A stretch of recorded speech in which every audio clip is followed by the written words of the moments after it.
Hi everyone, welcome back. I'm Arek and I make music for games. Today we're going full epic.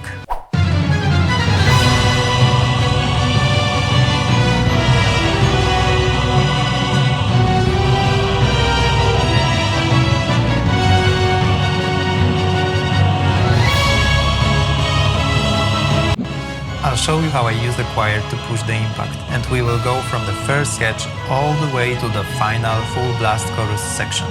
Let's get into it. This track was written for the final boss in Hunter's Origin, a fantasy MMORPG I've been working for the past few months. As always, I started with a piano sketch. If you're curious how I sketch ideas, check out my previous tutorial. The link is in the description. Let's listen to a bit of it.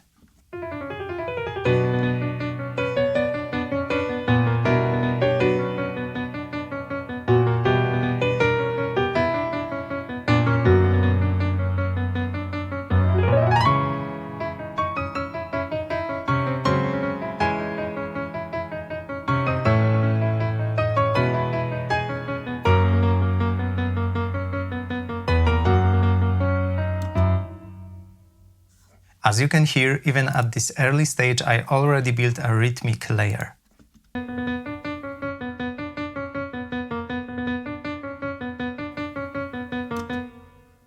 I kept reminding myself, this is an epic boss battle track, rhythm is the engine here.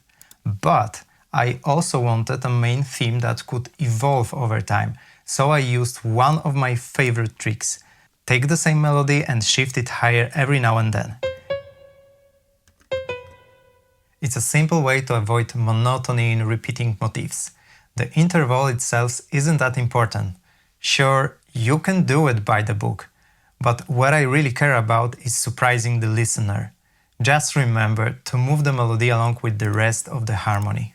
Alright, let's keep going.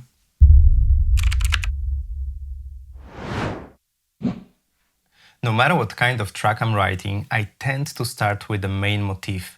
Maybe it's just me, but I love themes that you can actually hum, even in battle music. This track was a personal challenge and kind of milestone for me.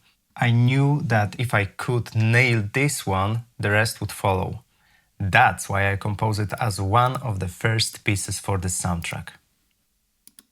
From the very beginning, I realized a lot would be happening in the mix, so I had to assign clear roles to every instrument.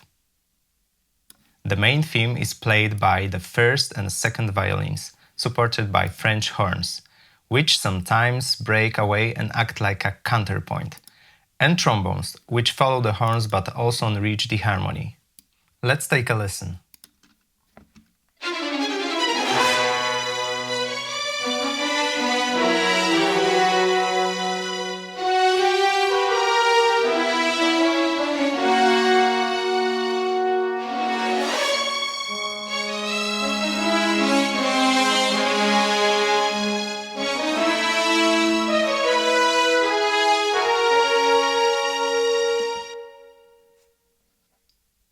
Great! With the theme in place, I started thinking about how to add more energy. You could jump straight into percussion, but I prefer having the harmony and the main idea locked in first. I believe that if the track sounds good without drums, it will sound even better once the drums come in. To create movement without percussion, I used violas and the whole woodwind section. They are extremely agile and perfect for fast patterns.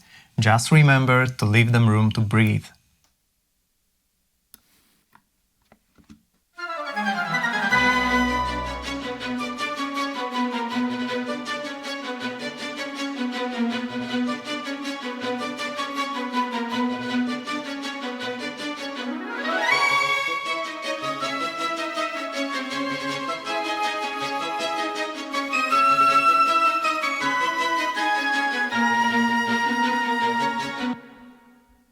Nice, things are starting to move. Now let's add the low end. Basses and cellos play long legato notes to create a solid foundation, and the tuba and piano accent the movement.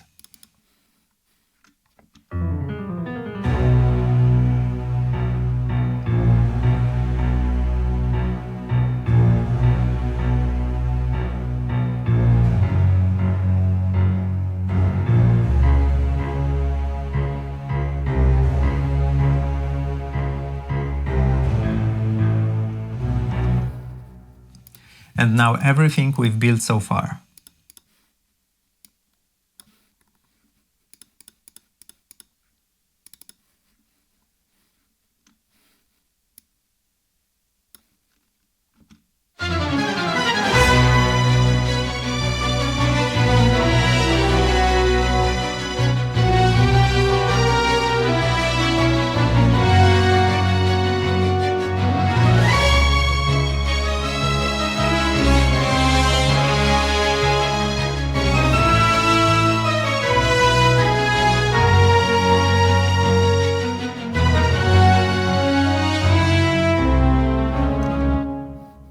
Great, perfect base to start working on the rhythm.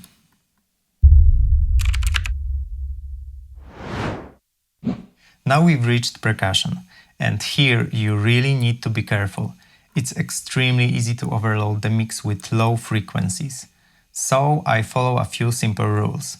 Low drums like bass drum, timpani, taikos, I use mostly for accents, often doubling the bass. If I want momentum, I use drums that sit higher in the spectrum, toms, snares or shakers. I EQ percussion a lot. I usually remove unnecessary lows and boost around 5K to add punch and presence.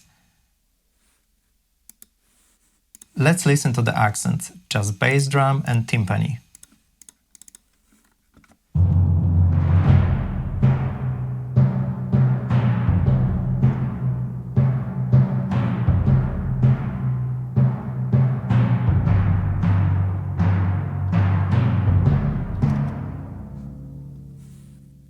Now I'm adding toms, and these really do the heavy lifting.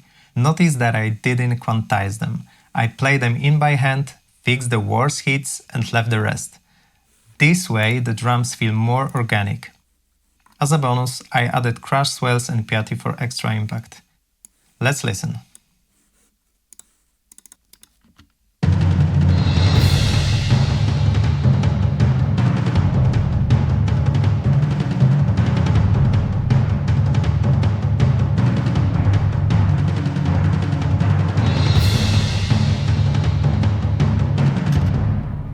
Nice, we're almost there. But rhythm isn't only percussion. For example, trumpets are perfect for driving rhythm, especially when repeating a single note. Also, I added a glockenspiel. It lightly boosts the main motif here and there.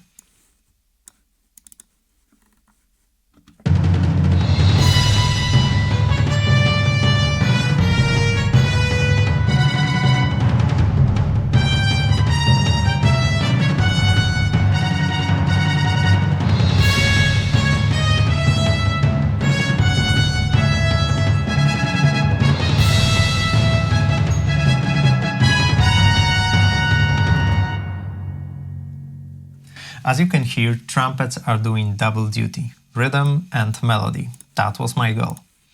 And now let's do a quick test.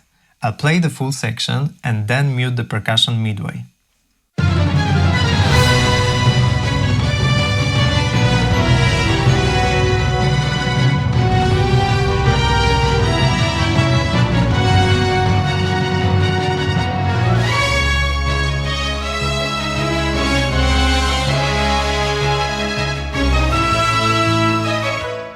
See, even with the drums gone, the rhythm is still kinda present. That's because it's woven into the other section. If I had started with percussion, I would have thought that the track already had enough movement and probably ended with a much worse orchestration.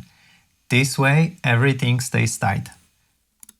Okay, at this point, you could say that the track is finished, but adding the choir takes it into a completely different level. Alright, let's talk about the choir, the big moment. For me, choir isn't mainly about the melody, it's about presence. It instantly raises the stakes, it makes music feel monumental, like the whole world is watching this fight.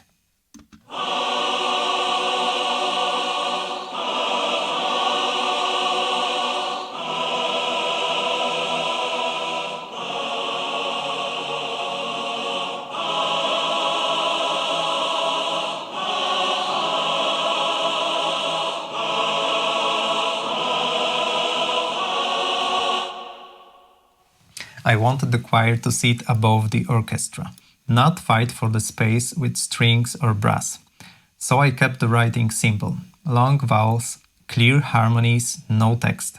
Just pure, powerful syllables. When you use choir with such a dense orchestration, you really need to be careful not to create a muddy track. Choir plus low strings plus low brass equals danger zone. So I kept the men's choir a bit higher than usual and clean up the sub-frequencies to give everyone space. Let's hear the choir together with the brass.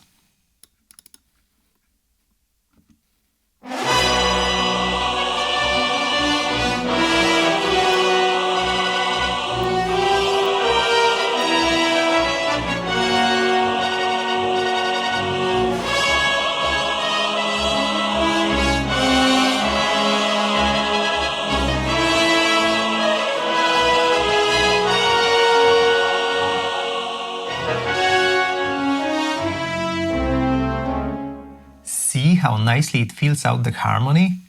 Everything stays clean. Nothing gets in the way. Okay, we're done here.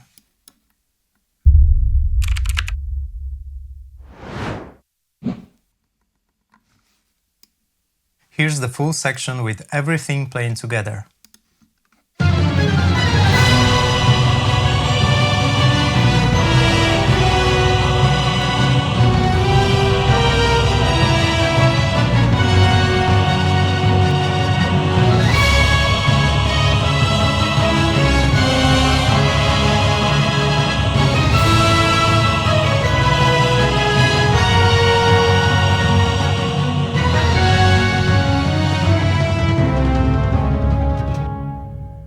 That's the moment where everything clicks.